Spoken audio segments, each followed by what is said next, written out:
जय माता दी दोस्तों। आप सभी को छठ महापर्व की हार्दिक शुभकामनाएं। हिंदू धर्म में कई बड़े त्यौहार हैं जिनके लोग पहले से तैयारियां करना शुरू कर देते हैं। इन्हीं में से एक है सूर्य पूजा का उत्सव यानी छठ पर्व। यह देश के कई राज्यों बिहार, झारखंड, उत्तर प्रदेश में मुख्य रूप से मनाया जाता है। लेकिन क्या आप जानते हैं कि छठ पूजा में सूर्य देव और छठी मैया की पूजा क्यों की जाती है? तो चलिए जानते हैं छठ पूजा की पूरी कहानी। कई धार्मिक ग्रंथों में छठी मैया को भगवान सूर्य की बहन कहा गया है। इन्हीं को प्रसन्न करने के लिए सूर्य जल की महत्ता को देखते हुए सूर्य की आराधना कर इनकी भी पूजा की जाती है। मान्यता है कि छठी मैया की पूजा से संतान और संतान की सेहत, उन्नति आदि की प्राप्ति होती है। इन्हें बच्चों की रक्षा करने वाली देवी माना जाता है।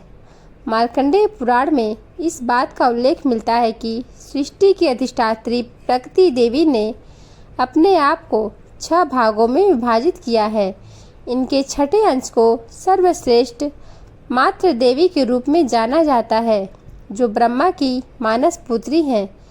शिशु जन्म के छठे दिन और कार्तिक मास के शुक्ल पक्ष की षष्ठी को इन्हीं देवी कात्यायनी की पूजा की जाती है। छठ व्रत की कथा के अनुसार प्राचीन काल में एक राजा राज्य करते थे। उनका नाम था प्रियवंद। राजा प्रियवंद की कोई संतान नहीं थी। राजा इस बात को लेकर बहुत परेशान रहते थे।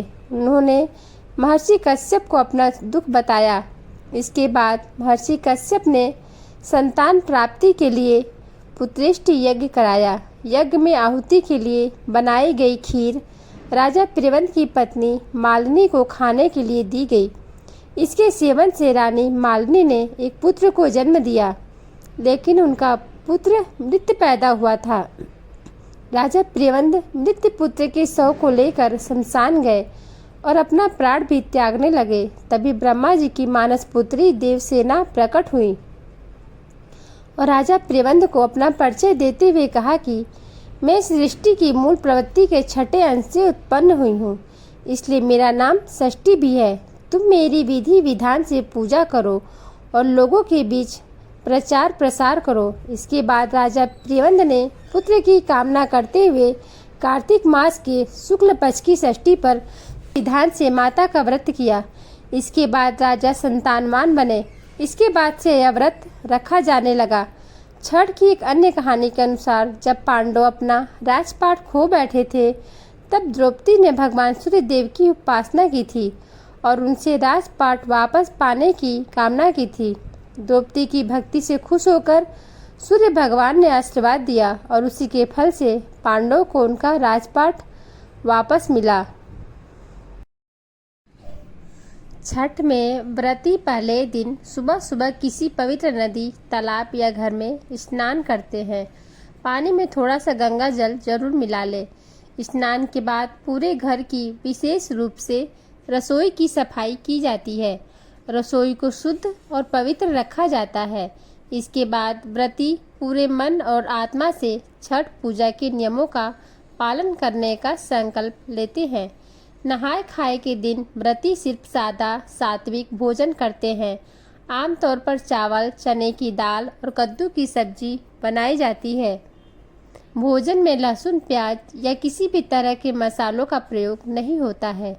भोजन मिट्टी या कांसे के बर्तनों में पकाया जाता है और उसे लकड़ी या गोबर के उपलों पर पकाना पारंपरिक होता है। व्रती इसे शुद्धता के साथ ग्रहण करते हैं और उसके बाद ही परिवार के अन्य सदस्य भोजन करते हैं। दूसरे दिन को लोहड़ा खरना कहा जाता है। इस दिन लोग उपवास रखकर शाम को खीर का सेवन करते हैं।